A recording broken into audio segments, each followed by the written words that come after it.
At my father's retirement dinner, he raised a glass and said, "My real children are the ones who made me proud." Everyone clapped until he turned to me and said, "You can leave." I got up quietly. But then my husband stood too. What he did next left the entire room in stunned silence. It was supposed to be my father's shining moment, his retirement dinner, but it became the night he publicly disowned me. The words, "You can leave," sliced through the opulent banquet hall, loud enough for everyone to hear. Humiliation burned, but then my husband, Scott, stood up too. And that right there changed everything I thought I knew about family forever. Growing up in Brooklyn, a Boston suburb where success wasn't just celebrated but expected, our picture-perfect colonial home hid a darker truth. My father, Richard Harrington, was a banking executive who measured love in achievements and disappointments. My mother, Elaine, was beautiful and quiet, ultimately powerless against his domineering presence. She was my only buffer, whispering comfort after his tirades, never openly defying him. When I lost her to breast cancer at 20, that buffer was gone, leaving me exposed to his unrelenting expectations. My siblings, Jason and Kimberly, were the golden children. Jason, for years older, followed my father into finance, climbing rapidly at a prestigious investment firm. Kimberly, 2 years my senior, became a cardiothoracic surgeon, collecting accolades like some people collect stamps. They were the standard bearers, the ones who made our last name mean something, as my father constantly reminded me. Then there was me. From childhood, I gravitated toward books and art, finding escape in stories when real life became too harsh. I can still feel the tremble in my fingers, sitting at our glossy black grand piano during my 12th birthday recital. Family friends filled our living room, and I was playing Debussy's Clair de Lune. Halfway through, I hit a wrong note, just one. My father stood abruptly, straightened his tie, and walked out. The room fell silent except for the sound of the front door closing. I finished the piece, tears blurring my vision, but I finished it. That moment defined our relationship. One mistake, and you were deemed unworthy. College brought temporary freedom. I studied literature at Amherst, against my father's insistence on business school. "You're throwing your life away on fairy tales," he'd scoff. I went anyway, funding my education through scholarships and part-time jobs since he refused to pay for a useless degree. Those years taught me independence, but deepened my struggles with anxiety and self-worth. I'd accomplished something I was proud of, only to hear his voice in my head asking why it wasn't more. Relationships never lasted. I'd either pick men who reinforced my father's criticism or push away the good ones before they could discover I wasn't enough. Everything changed 3 years ago at a small bookstore in Cambridge. I reached for the last copy of a rare edition of Jane Eyre at the exact same moment as someone else. I looked up to find Scott Taylor. His kind eyes and warm smile made something inside me settle for the first time. "You take it," he insisted. "Anyone hunting for Bronte deserves it more than me." We ended up talking for hours at the coffee shop next door. Scott was a software engineer who loved literature nearly as much as I did. He listened when I spoke, truly listened, without checking his watch or preparing his next argument. When I mentioned my dream of starting a small publishing house for overlooked authors, he didn't laugh or call it impractical. Instead, he asked thoughtful questions about my business plan. 6 months later, with Scott's encouragement and help with the financial projections, I launched Lighthouse Press. We specialized in literary fiction by diverse voices. By year 2, one of our books had won a regional award, and we'd expanded to publishing 6 titles annually. It wasn't making me rich, but it was making me proud. Scott and I married in a small ceremony at the Boston Public Library. My father didn't attend, claiming an important business meeting. Jason sent an expensive but impersonal gift. Only Kimberly represented my side of the family, leaving immediately after for a conference. "They don't deserve you," Scott whispered as we danced at our reception, surrounded by his loving family and friends instead of mine. I hadn't spoken more than a few words to my father in nearly 2 years when the invitation to his retirement dinner arrived. After 40 years at First Atlantic Bank, Richard Harrington was stepping down as executive vice president, and there would be a formal celebration at the Hawthorne, Boston's most exclusive restaurant. "We don't have to go," Scott said, watching my hands tremble as I read the thick, cream-colored card. "Maybe this is his way of reaching out," I said, though I didn't believe it. Maybe things will be different now that he's retiring. The night of the dinner, I stood before our bedroom mirror in a navy blue dress.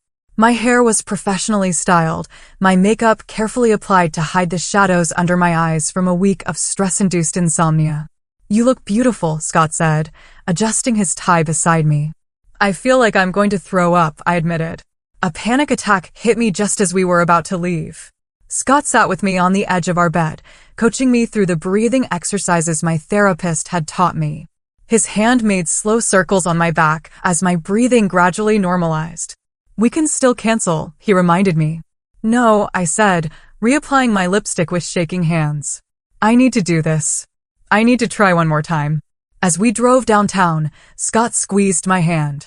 "Remember, no matter what happens tonight, you have people who love you for exactly who you are." I nodded, wishing I could believe him. But decades of conditional love had taught me otherwise. Deep down, I still thought I needed to earn the right to be loved. And tonight was one more chance to finally make my father proud. The hawthorn stood like a beacon. Inside, crystal chandeliers cast a golden glow over 70 formally dressed people, champagne flutes in hand. A string quartet played softly, nearly drowned out by polite laughter and conversation. I spotted Jason immediately, holding court near the bar, looking exactly like our father. "Amanda," he said, his smile not quite reaching his eyes. "Didn't think you'd make it?" He offered Scott a brief handshake before turning back to his colleagues, launching into a story about a Reynolds merger. Scott gave my hand a gentle squeeze as we excused ourselves. We found Kimberly near the hors d'oeuvres table, elegant in a red dress, showing off an enormous diamond engagement ring. "June wedding at the plaza," she was saying. Thomas wanted Tuscany, but I told him the humidity would be terrible for photos. She spotted me. "Amanda, you came." Her eyes flicked over my dress with subtle assessment. "Navy is so reliable." She introduced us to her fiancé, Thomas, a neurosurgeon with perfect teeth.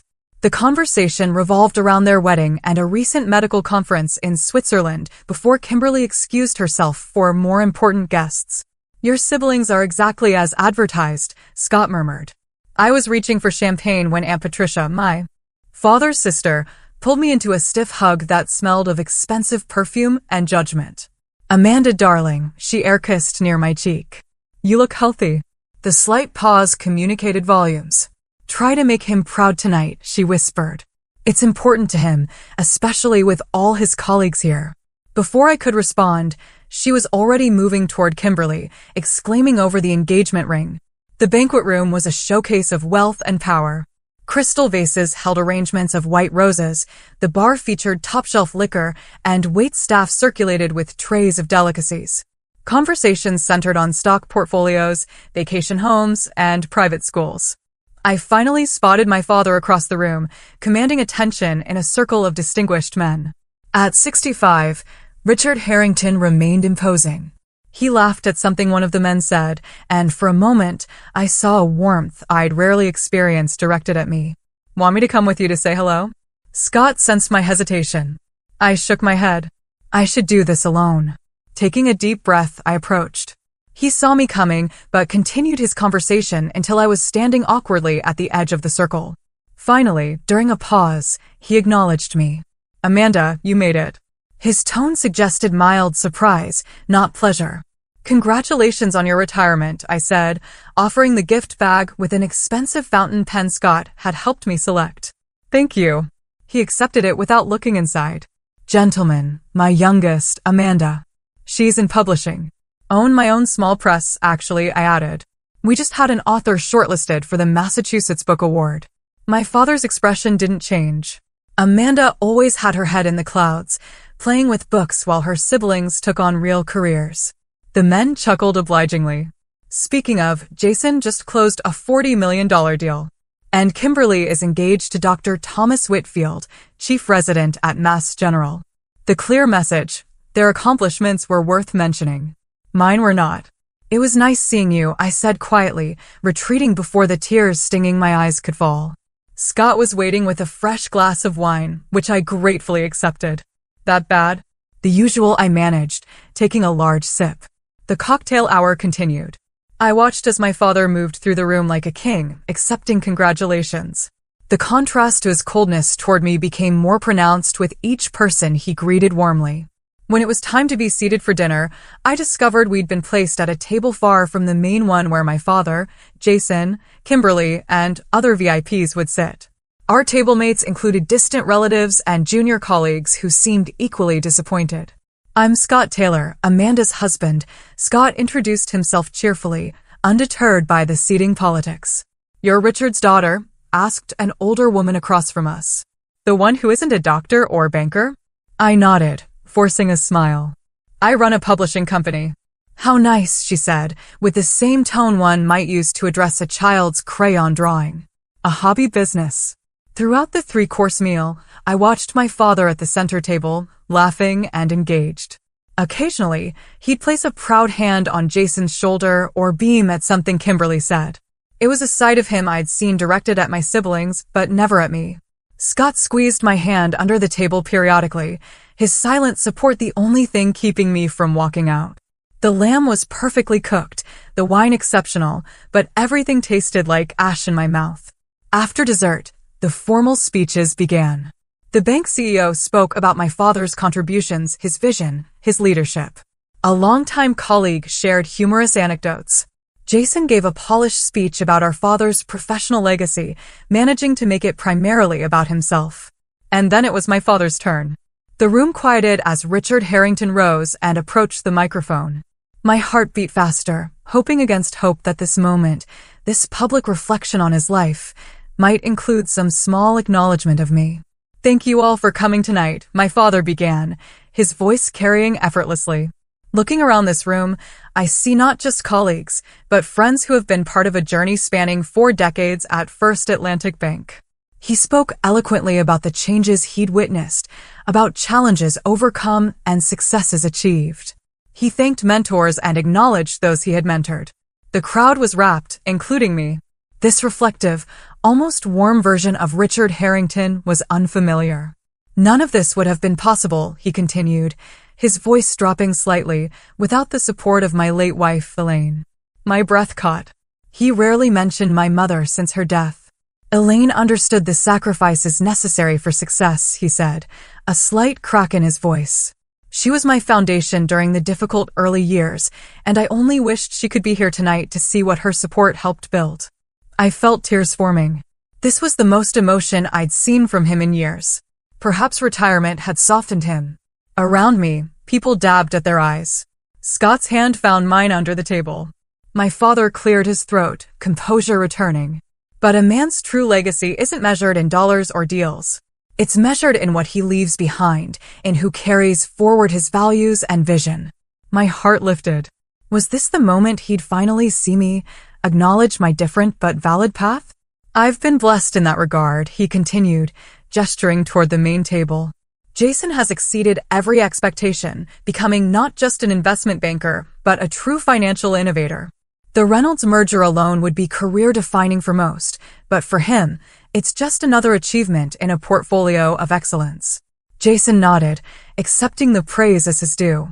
"And Kimberly," my father's voice swelled with pride, saving lives daily as one of Boston's premier surgeons. "Just last month, performing a groundbreaking procedure featured in medical journals. Intelligence, discipline, precision, everything I tried to instill." Kimberly smiled demurely, her engagement ring catching the light. My father raised his glass higher. "So tonight, as I close one chapter of my life, I look with satisfaction at what matters most. My real children are the ones who made me proud." The room burst into applause. People turned to smile at Jason and Kimberly, who accepted the attention with practiced grace. I sat frozen, the words hitting me like physical blows. My real children. As if I wasn't his child at all. As if I didn't exist. But worse was coming. As the applause died down, my father's gaze swept the room and landed directly on me. The temperature seemed to drop as our eyes met across the distance. "You can leave," he said, his voice perfectly audible in the now quiet room. At first, some guests looked confused, not understanding who he was addressing. Then heads began to turn toward me. Murmurs rippled through the crowd as realization dawned. My father had just publicly disowned me. My chest constricted painfully. The elegant room blurred, my vision tunneling. Blood rushed in my ears, drowning out everything except his cold stare and those 3 devastating words. Across the room, Aunt Patricia's hand covered her mouth, her eyes wide with shock. Apparently, even she hadn't expected this level of cruelty. Kimberly studied her manicure, refusing to look up. Jason wore a slight smirk, as if our father had delivered a particularly clever punchline. The silence stretched, becoming unbearable. Dozens of eyes bored into me, witnessing my humiliation.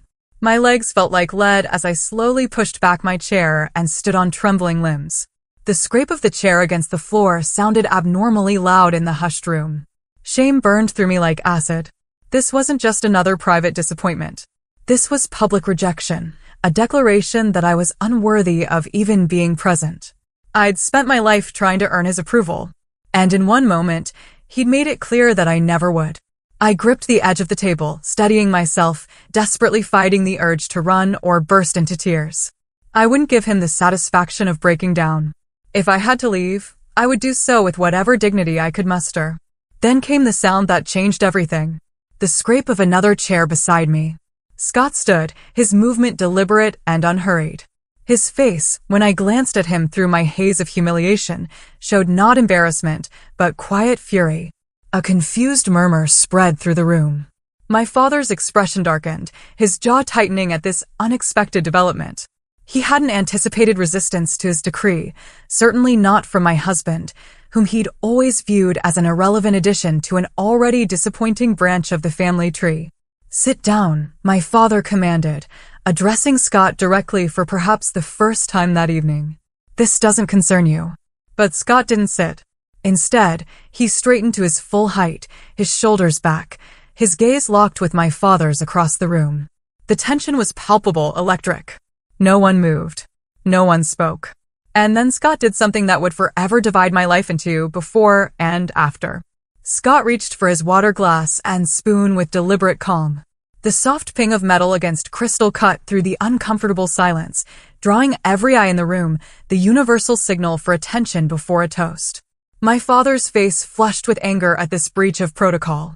This was his night, his moment, his carefully orchestrated display of power. Scott had just challenged that in the most civilized, yet unmistakable way. "What do you think you're doing?" my father demanded, but his voice had lost some of its authority. Scott ignored him, waiting until the room was completely silent, every guest frozen in anticipation of this unexpected turn. His hand was steady as he set down the spoon, his expression composed but determined. I'd never seen this side of him before, this quiet, immovable strength. "I'd like to make a toast," Scott began. His voice was clear and carrying. "To the woman Richard Harrington failed to see." Gasps rippled through the crowd. My heart hammered against my ribs. Beside me, an elderly woman whispered, "Oh my goodness," to her companion. "For those who don't know me, I'm Scott Taylor, Amanda's husband," he continued. "And since Richard has shared his perspective tonight, I'd like to share the truth about the daughter he just told to leave." My father stepped forward. "That's enough. Security will escort you out." "By all means," Scott replied evenly. "But I wonder how the Boston Globe would report on Richard Harrington having his own daughter and son-in-law forcibly removed from his retirement party. I'm sure your banking colleagues would find that fascinating." My father froze, his gaze darting around the room at his professional peers. His reputation had always been paramount. Scott had found the one leverage that would work. 3 years ago, Scott continued, Amanda founded Lighthouse Press with her own savings and a small business loan that she qualified for without any family connections.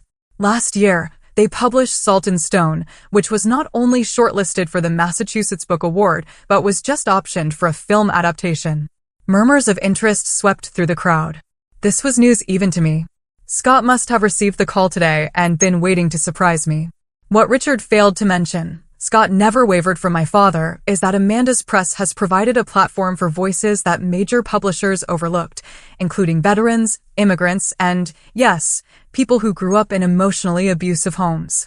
Their literacy program has put books in the hands of over 3,000 underprivileged children in Boston's poorest neighborhoods. I felt a surreal detachment, as if watching a scene in a movie rather than my own life unfolding. Scott was publicly defending me, cataloging achievements my father had dismissed or never bothered to learn about. While Jason was crushing it on Wall Street and Kimberly was advancing her medical career, Scott's voice took on an edge.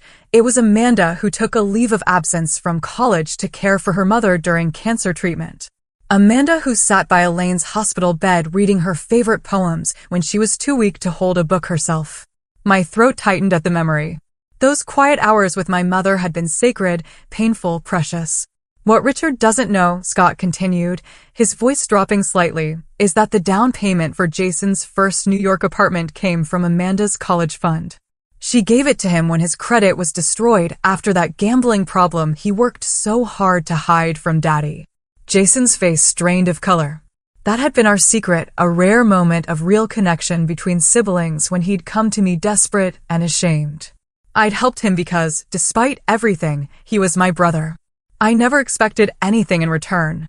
Certainly not for him to defend me against our father. For 32 years, Richard, you've told Amanda she wasn't enough. Too sensitive, too artistic, too different from the path you prescribed. You've withheld affection, weaponized your approval, and tonight, you've attempted to humiliate her in front of everyone who matters to you. Scott looked around the room, addressing the guests directly. But here's what you should know about family. Real family doesn't require performance reviews. Real family doesn't measure love in achievements. Real family sees you, supports you, and stands with you even when it's difficult, especially when it's difficult. My father found his voice. You have no right to speak this way in front of my colleagues and friends. You don't know anything about our family. I know enough, Scott replied. I know that a man who publicly rejects his daughter at his retirement dinner isn't celebrating a legacy. He's revealing its bankruptcy. The room was so silent I could hear the ice shifting in water glasses. No one moved. No one seemed to breathe. Scott turned to me then, his eyes softening. Amanda is the strongest person I know. Not because she met her father's impossible standards, but because she survived them and became herself. He raised his water glass one final time, turning back to my father. So thank you, Richard Harrington, for showing us exactly the kind of parent we'll never be. With that, Scott set down his glass and gently took my hand. The warmth of his fingers anchored me as the room spun with shock, embarrassment, and something else I couldn't yet identify. Together, we walked toward the exit, our footsteps echoing on the marble floor. No one tried to stop us. No one spoke. The collective breath-holding of 70 stunned guests created a silence so complete it seemed to have physical weight. As we neared the doors, my father found his voice again. If you walk out now, don't ever come back, he shouted, desperation creeping into his anger. You're cut off. Do you understand? Both of you. We didn't slow, didn't turn. Scott's hand remained steady in mine. As we passed the last table before the exit, an elderly man I recognized as one of my father's longest-serving colleagues caught my eye. Almost imperceptibly, he nodded. A small gesture of respect, or perhaps solidarity. It was the first time anyone from my father's world had acknowledged me as something other than a disappointment. The doors closed behind us, muffling the explosion of conversation that erupted in our wake. The valet, having overheard the commotion, avoided eye contact as he hurried to retrieve our car. The night air hit my flushed face like a blessing, cool and clean after the suffocating tension of the banquet hall. Scott opened the car door for me, then walked around to the driver's side. Neither of us spoke until we had pulled away from the Hawthorne, its elegant facade receding in the rearview mirror like the setting of a particularly vivid nightmare. Are you okay? Scott finally asked, his voice gentle in the darkness of the car. I wasn't. I was shattered, humiliated, and strangely, impossibly relieved. Something that had been coiled tightly within me for decades had finally snapped, leaving me raw but somehow lighter. I don't know, I answered honestly, but I think I might be eventually. Scott reached for my hand again, and we drove home in silence, leaving behind the wreckage of expectations and pretense, heading towards something I couldn't yet name, but desperately wanted to discover. The emotional dam broke as soon as we entered our apartment. I collapsed onto our couch, violent sobs tearing through me as 3 decades of suppressed pain erupted at once. Scott held me without speaking, his shirt growing damp with my tears, his arms steady around my shaking shoulders. I'm sorry, I gasped between sobs. I'm so sorry you had to do that. I'm not, Scott said firmly. I've wanted to say those things to your father for 3 years. He'll never forgive us." The thought brought fresh tears. Despite everything, some childish part of me had never stopped hoping for reconciliation, for the father I needed instead of the one I had. "That's his loss," Scott said. "And honestly, Amanda, his forgiveness isn't worth having." We stayed up until 3 o'clock in the morning, talking through what had happened. The initial shock gave way to a complex mix of emotions: grief for the relationship I'd never have with my father, anger at his cruelty, fear about family repercussions, and underneath it all, a tentative sense of liberation. "Do you think I overstepped?" Scott asked as we finally prepared for bed, the first hint of uncertainty in his voice. "You stood up for me when no one ever has," I said. "Including me." Sleep came in fitful bursts, interrupted by the phone. My father called 7 times between midnight and dawn, leaving increasingly angry voicemails demanding apologies and threatening consequences. I let each call go to voicemail, my phone screen illuminating the darkness of our bedroom. Morning brought a text from Kimberly. "You've always had to make everything about you. Dad's retirement was supposed to be his night. You and Scott ruined everything as usual." I stared at the message, realizing how differently we viewed the same event. In her reality, I was the villain who had stolen our father's spotlight, not the victim of his public rejection. The twist came at 10:17 a.m. when Jason called. I almost didn't answer, expecting more accusations, but something made me pick up. "That was quite a show last night," he said, his tone unreadable. "I didn't plan it," I replied stiffly. A pause. "I know." Another pause. "Is it true what Scott said about the apartment money?" "Yes. Why didn't you ever throw that in my face all these years, even when I was less than supportive?" "Because that's not why I helped you," I said simply. The silence stretched between us. Finally, Jason spoke again, his voice different, somehow smaller. "I never thanked you properly for that. And I should have. It doesn't matter now." "Maybe it does." He cleared his throat. "Listen, what Dad did last night, it wasn't right. I've never seen him like that." It wasn't an apology, but it was the closest thing to solidarity Jason had offered in years.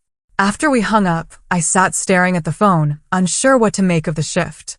At work that Monday, my boss Marion took one look at my face and ushered me into her office. "You look like you've been through a war," she said, pouring me coffee. "What happened?" I gave her the condensed version. Her response was immediate. "Take the week off. We'll manage the Hopkins manuscript without you." "I can't just stop working because of family drama," I protested. "Amanda," she said gently, "if you'd broken your leg, you'd take time off to heal. Your father broke something inside you. That deserves the same consideration." I reluctantly agreed to 3 days, spending them alternating between crying jags and numb television binging. Scott worked from home, keeping me company while respecting my need to process. The outside world continued, oblivious to my internal earthquake. On Thursday, the doorbell rang. I opened it to find Aunt Patricia clutching a large manila envelope and looking uncharacteristically uncertain. "May I come in?" she asked. I hesitated, then stepped aside. She perched awkwardly on our couch, refusing coffee or tea. "What my brother did was unforgivable," she said without preamble. I should have said something that night, and I didn't. I've been enabling Richard's behavior for years, telling myself it was just his way. She handed me the envelope. Inside were old family photographs I'd never seen, my mother pregnant with me, looking radiant, toddler me on my father's shoulders, both of us laughing, a family vacation where my father was teaching me to fish, his expression patient and kind. "He wasn't always like this," Aunt Patricia said softly. "After your mother got sick the first time, something changed in Richard. He became obsessed with control, with measurable success. It was as if by perfectly organizing his world, he could keep tragedy at bay." I studied the photos, these glimpses of a father I didn't recognize. "That doesn't excuse what he's done." "No," she agreed. "It doesn't. But I thought you should know there was a time when he loved you unreservedly. That capacity exists in him, buried under years of fear and bitterness." After she left, I placed the photos in my desk drawer, unable to look at them longer, but unwilling to throw them away. The family implosion generated ripples through our extended family network. Cousins I rarely spoke with texted for details. My father's sister-in-law called to say she'd always thought Richard was too hard on you. The family mythology was being rewritten in real time, with longtime power dynamics suddenly up for re-examination. 5 days after the dinner. My father's name on my caller ID triggered a panic attack so severe that Scott had to talk me through breathing exercises for 20 minutes. That night, he researched therapists specializing in family trauma and emotional abuse. "You need professional support," he said, showing me a short list he'd compiled. "This is beyond what I can help you process." I selected Dr. Eleanor Waters, a woman whose kind eyes and no-nonsense expression in her professional photo somehow inspired trust. My first appointment was scheduled for the following Tuesday. What if this breaks me completely? I asked Scott the night before. What if I discover I'm even more damaged than I thought? "You're not damaged, Amanda. You're hurt. There's a difference." He pulled me close. And sometimes things need to break open before they can heal properly. A week after the retirement dinner disaster, my father appeared unannounced at our apartment building. The doorman called up, asking if we wanted to receive Richard Harrington. My hand shook as I held the intercom. "It's your call," Scott said. "We can refuse." "No," I decided. "Let's end this." My father looked smaller somehow as he entered our apartment. His commanding presence diminished outside his usual power settings. His eyes darted around our modest, but comfortable home with thinly veiled judgment. "I've come to clear the air," he announced without greeting. "You told me to leave in front of everyone," I reminded him, my voice steadier than I expected. "What did you think would happen?" "I expected you to respect my wishes. Instead, your husband created a spectacle that undermined my entire career celebration." Scott, who had promised to let me handle this confrontation, remained silent beside me, his presence reassuring. "Did you come here to apologize?" I asked. My father looked genuinely confused. "Apologize for what?" "For being honest about my disappointment? I've given you every opportunity to make something of yourself, and you've rejected them all." In that moment, I saw with perfect clarity what Scott had been telling me for years. My father was incapable of seeing me as I actually was. He could only see the ways I failed to be who he wanted. "I think you should go," I said quietly. "I'm not finished," he snapped. "I came to tell you that I've spoken with my attorney. If you and Scott don't make a public apology to me, you'll both be removed from my will. Is that clear?" The old Amanda would have crumbled, would have agreed to anything to regain his approval. But standing in my own home, with my husband beside me and the life we'd built together surrounding us, I found a strength I hadn't known I possessed. "We don't want your money," I said. "We never did. What we wanted was your love, your acceptance. But I'm done trying to earn something that should have been freely given." My father's face hardened. "You'll regret this. When you're struggling to pay bills with your little book hobby, you'll wish you'd shown more respect." "I respect myself now," I said. "That's enough." He stormed out, slamming our door hard enough to rattle the pictures on the wall. One fell, the frame cracking as it hit the floor. It was a photo from our wedding day, Scott and I laughing as we fed each other cake. I knelt to pick it up, carefully removing the broken glass. "Symbolic," I murmured. "What is?" Scott asked. "The only thing that broke was the frame. We're still intact." He helped me clean up the shards. Neither of us spoke of my father again that night.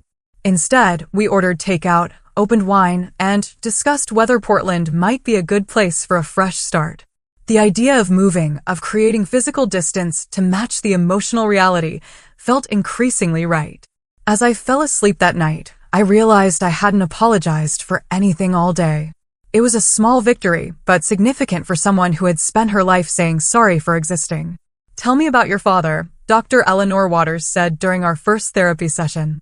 For the next 50 minutes, words poured out of me, stories I'd never fully articulated, even to Scott. Dr. Waters listened without judgment, occasionally jotting notes. At the end of the session, she looked at me thoughtfully. "Amanda, have you ever heard of emotional abuse?" That simple question began a 3-month journey through family dynamics, trauma responses, and the slow process of reclaiming my self-worth. Dr. Waters helped me see patterns I'd normalized, my father's conditional love, my siblings' roles in our dysfunctional system, my own adaptive behaviors that had once protected me but now limited me. "Healing isn't linear," she warned me. "You'll have setbacks. Days when the old beliefs feel more real than the new ones. That's normal." She was right. There were mornings I woke up convinced I was fundamentally flawed, Afternoons when criticism from a client sent me spiraling into self-doubt. Evenings when I checked my phone hoping for a message from my father despite everything. The panic attacks continued. Dr. Waters suggested medication might help. It doesn't have to be forever, she explained. Think of it as a tool while your nervous system learns new patterns. The low-dose anti-anxiety medication made a noticeable difference within weeks. The constant background of dread quieted. Sleep came easier. I found myself laughing more freely with Scott, engaging more confidently at work. Meanwhile, Scott and I researched Portland in earnest. The vibrant literary scene, progressive values, and physical distance from Boston all appealed to us. We created spreadsheets comparing neighborhoods, housing costs, and potential office spaces for Lighthouse Press. Are we running away? I asked Scott one night. We're running towards something, he corrected. There's a difference. Our decision solidified when Scott received an unexpected job offer from a Portland-based tech company developing publishing software. The position came with a significant salary increase and the option to work remotely 3 days a week. It's like the universe is confirming our plan, he said, showing me the email. We set a 6-month timeline for the move. I was explaining these plans to Marian when her eyes widened at something over my shoulder. Amanda Taylor. A woman approached my desk, her expensive perfume announcing her before her voice did. I'm Vivian Newell. I was your father's executive assistant for 15 years. My stomach tightened. If my father sent you, she shook her head. Richard has no idea I'm here. I retired last month, so he can't fire me for this conversation. She glanced around. Is there somewhere we could talk privately? Over coffee in a nearby cafe, Vivian shared stories that confirmed my worst suspicions and revealed new dimensions to my father's behavior. His perfectionism and cutting remarks weren't limited to me. They extended to his staff, particularly women. He'd reduced junior associates to tears, taken credit for others' ideas, and held grudges for years over minor infractions. The night of that retirement dinner, 3 longtime colleagues approached me separately to say they'd always thought Richard was unnecessarily harsh with you, Vivian confided. Your husband's speech, it resonated with many people who'd experienced your father's darker side. Why are you telling me this? I asked. Vivian stirred her coffee thoughtfully. Because for 15 years, I watched you try to win the approval of a man who moves the goalposts every time someone gets close. I watched you blame yourself for his inability to show love. And I stayed silent. She reached across the table, briefly touching my hand. I'm not staying silent anymore. That conversation with Vivian was unexpected validation, external confirmation that I hadn't imagined or exaggerated my father's treatment. It strengthened my resolve to build a new life, unshackled from his influence. In the following weeks, I reached out to cousins on my mother's side whom I'd lost touch with after her death. To my surprise, many welcomed the reconnection. My mother's sister, Judith, invited Scott and me for a weekend at her Connecticut home, where she shared family stories and photographs I'd never seen. Your mother would be so proud of the woman you've become, Aunt Judith told me, showing me my mother's college journals.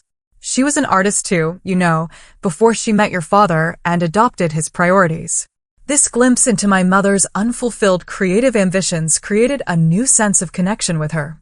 I'd always thought my artistic tendencies came from nowhere, an anomaly in a family of practical professionals.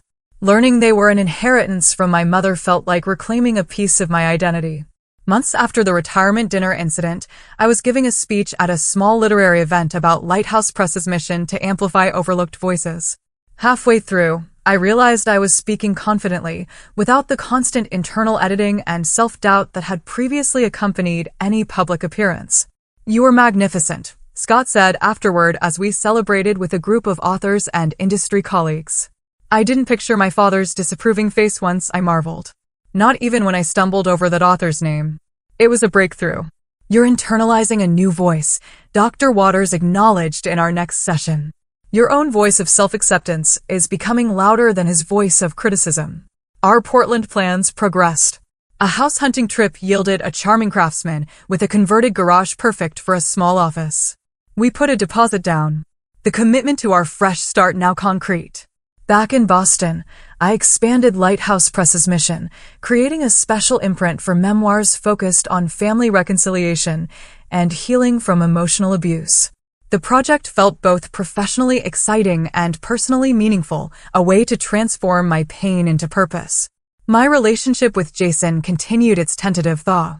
He called occasionally, our conversations gradually becoming less superficial. During one such call, he confessed that he'd started therapy himself. That night at Dad's retirement, it forced me to look at some things I'd been avoiding, he admitted. Like how I've spent my entire adult life chasing Dad's approval, and how exhausting that is. Kimberly remained firmly in my father's camp, sending a formal wedding invitation addressed only to Scott with a post-it note reading, "No drama, please." We declined with an equally formal response card and a generous gift from their registry. 6 months after the retirement dinner, Scott and I were discussing starting a family, a conversation I'd always avoided, fearing I'd inherited my father's capacity for emotional damage. What if I'm like him? I whispered, naming my deepest fear. What if I don't know how to love a child unconditionally? The fact that you're asking that question means you won't be like him, Scott said.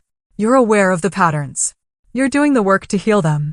That night, I had a breakthrough therapy session where I finally expressed my rage toward my father without tempering it with understanding or excuses. Dr. Waters encouraged me to write him a letter I'd never send, pouring out decades of hurt and anger. I hate what you did to me, I wrote, my pen pressing so hard it tore the paper in places. I hate that you made me believe I was fundamentally flawed. I hate that even now, part of me still craves your approval. The release was cathartic.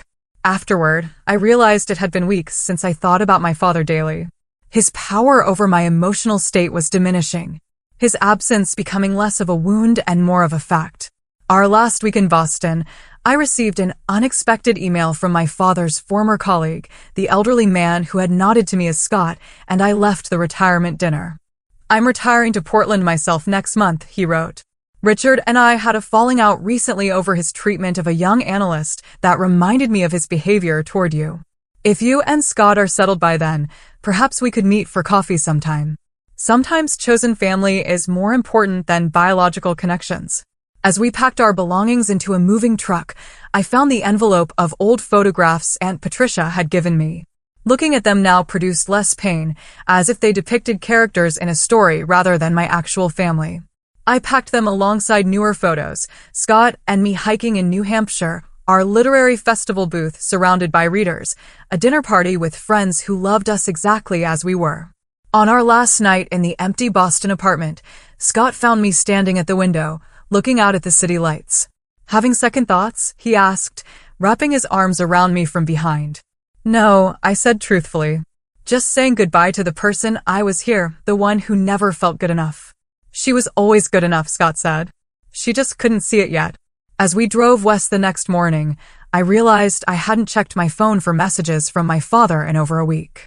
It wasn't a conscious decision, just a natural fading of an old habit that no longer served me. The constant ache of his rejection had transformed into something different, not absence of pain, but presence of self-respect. Portland welcomed us with a week of unseasonable sunshine, as if affirming our decision. As we unpacked boxes in our new home, I came across the cracked wedding picture frame from the night of my father's final visit. I'd kept the frame, but replaced the glass. I think this belongs here, I said, placing it on the mantel of our new living room. A reminder of what we brought with us and what we left behind. Scott smiled, understanding perfectly. The past made us who we are, he said, but it doesn't get to decide who we become. 1 year after my father's retirement dinner, I stood in our Portland kitchen, cradling a glass of sparkling cider. Through the window, I could see Scott grilling on our back deck, surrounded by our new friends and chosen family. Spring sunshine filtered through cherry blossoms, casting dappled light across our yard. The past year had brought changes I couldn't have imagined that painful night in Boston. Lighthouse Press had flourished in Portland's supportive literary community, winning a Small Business Innovation Award for our community outreach programs. My therapy sessions with Dr. Waters had transitioned from weekly to monthly check-ins. And most significantly, I was 4 months pregnant with our first child. Need any help? Asked Aunt Patricia, who had flown out for our housewarming party. Her relationship with my father had grown strained after she continued maintaining contact with me. But at 68, she'd finally decided to prioritize her own values over family harmony. I'm good, thanks, I smiled, handing her a plate of appetizers to carry outside. The doorbell rang as I was arranging a cheese board. I opened it to find Jason looking travel-rumpled, but smiling tentatively. Sorry I'm late, he said. Flight from New York was delayed. I hugged him, still getting used to this new, warmer relationship we were building. Over the past year, we'd progressed from awkward phone calls to genuine conversations. He'd visited Portland twice, each time opening up more about his own struggles with our father's expectations. Come in, I said. Everyone's out back. How's Claire? Jason had recently started dating a kindergarten teacher who seemed to bring out a gentler side of him. She's good. Wanted to come, but she couldn't get the time off. He hesitated, then handed me an envelope. I've been debating whether to show you this, but I think you should know. Inside was a short article from a Boston business publication featuring a small photograph of my father. The headline read, Former First Atlantic EVP Richard Harrington hospitalized after minor stroke. He's physically okay, Jason added quickly, seeing my expression. But it's been a wake-up call. He's alone a lot now. Kimberly visits when she can, but her surgical residency keeps her busy. He refused to hire help initially, but after he burned dinner and set off the smoke alarms, the neighbors called me. I studied the photo of my father. He looked older, diminished somehow. I'm sorry to hear he's unwell, I said honestly. But I don't know what you expect me to do with this information. Jason shrugged. Nothing necessarily. I just thought you should know. I placed the article on the counter, promising myself I'd process it later. Today was about celebration, not reopening old wounds. The party flowed around me, a joyful gathering of people who supported us. My colleagues from Lighthouse Press chatted with Scott's tech friends, and Patricia exchanged gardening tips with our next-door neighbor. Jason gradually relaxed, showing uncharacteristic interest in one of our authors' discussions about narrative therapy. As evening approached, Scott called for everyone's attention, raising his glass. 1 year ago, Amanda and I made the best decision of our lives, moving to Portland. But the journey started earlier, with a moment of truth at a certain retirement dinner. Knowing glances were exchanged among those familiar with our story. That night could have broken us, but instead, it freed us. He turned to me, his eyes soft. To Amanda, who taught me that real strength isn't about never falling, but about rising every time life knocks you down. And to all of you who've become our Portland family, thank you for welcoming us exactly as we are. Glasses clinked as everyone toasted. Standing there, surrounded by genuine affection, I felt a completeness I'd spent decades searching for. The validation I desperately sought from my father had always been a mirage, disappearing as I approached. Real acceptance, I'd learned, didn't require contorting myself to meet someone else's expectations. After our guests departed, Jason helped us clean up, uncharacteristically domestic, as he loaded the dishwasher. I have a confession, he said, folding a dish towel with unexpected precision. I've been seeing a therapist for 8 months now. That's great, Jason, I said, genuinely pleased. It's changing how I see everything. Dad, myself, you. He leaned against the counter. Did you know I was jealous of you growing up? I nearly dropped the plate I was rinsing. Jealous of me? You were the golden child. I was the obedient child, he corrected. I did everything Dad wanted and got his approval, sure. But you always knew who you were. Even when it cost you everything, you stayed true to yourself. I never had that kind of courage. We talked late into the night after Scott went to bed, sharing perspectives on our childhood that made me see familiar events through new eyes. When Jason finally left for his hotel, he hugged me tightly. I'm sorry I wasn't a better brother, he whispered. We're writing a new story now, I reminded him. That's what matters. 3 days later, while visiting Powell's Books, I received a text from Kimberly, the first direct communication in months. Dad asking for you. Probably nothing. Just thought you should know. I stood frozen among the bookshelves, my hand instinctively moving to my slightly rounded belly. The old Amanda would have dropped everything, rushed back to Boston, desperate for this potential opening. The new Amanda recognized the message for what it was, Kimberly's way of transferring responsibility, of making any continued estrangement my choice rather than our father's. After careful consideration and a long talk with Scott, I composed a simple response. Thank you for letting me know. I hope he recovers well. Not a door slammed shut, but not a desperate rush through an open one either. Just acknowledgement of a shared humanity that existed independent of our broken relationship. 2 weeks later, I had a chance encounter that crystallized how far I'd come. While visiting a friend in the hospital after minor surgery, I rounded a corner and nearly collided with my father. He looked startled, then wary. He'd lost weight, and a slight droop affected one side of his face, evidence of the stroke Jason had mentioned. "Amanda," he said, his voice rougher than I remembered. "Dad," I replied, surprised by my steady calm. "Jason mentioned you were having some health issues. I hope you're doing better." He nodded stiffly. "Just a checkup, nothing serious." We stood awkwardly in the hospital corridor, medical staff flowing around us like a stream around two stubborn rocks. "You look different," he finally said. I smiled slightly. "I'm pregnant. Due in November." Something flickered across his face, surprise, perhaps a hint of some deeper emotion quickly suppressed. "I see. Congratulations." "Thank you." Another silence stretched between us, filled with decades of things unsaid. I realized I was waiting for something. An apology, perhaps, or some acknowledgement of the pain he'd caused. But his expression remained carefully neutral, his posture rigid. "I should go," I said finally. "My friend is waiting." He nodded. "Give my regards to Scott." It was such a conventional pleasantry, so at odds with our last interaction, that I almost laughed. Instead, I simply nodded and moved past him, continuing down the corridor. What struck me afterward wasn't what had happened, but what hadn't. No accelerated heartbeat, no tunnel vision, no desperate need to make him love me. I'd spoken to my father as one adult to another, without the weight of my childhood wounds dictating my responses. The encounter left me contemplative, but not devastated. "He'll never change," I told Scott that night. "Not fundamentally." "Probably not," Scott agreed. "Are you okay with that?" I considered the question carefully. "I think I am. For the first time, I truly understand that his limitations aren't my failure." That autumn, as the Portland trees turned brilliant shades of orange and red, we prepared our home for the baby. Jason visited twice, bringing impractically extravagant gifts for his future niece or nephew. Aunt Patricia sent handmade quilts and regular updates on family news, including the gossip that my father had been seeing a woman from his church, a widow who apparently tolerated his difficult personality. "Good for him," I said when I heard, genuinely meaning it. His happiness or unhappiness no longer defined my own. In late November, our daughter, Lily Eleanor Taylor, was born after 20 hours of labor. Holding her for the first time, I was overwhelmed by a love so fierce and unconditional it brought tears to my eyes. "She's perfect," Scott whispered, gently touching her tiny fingers.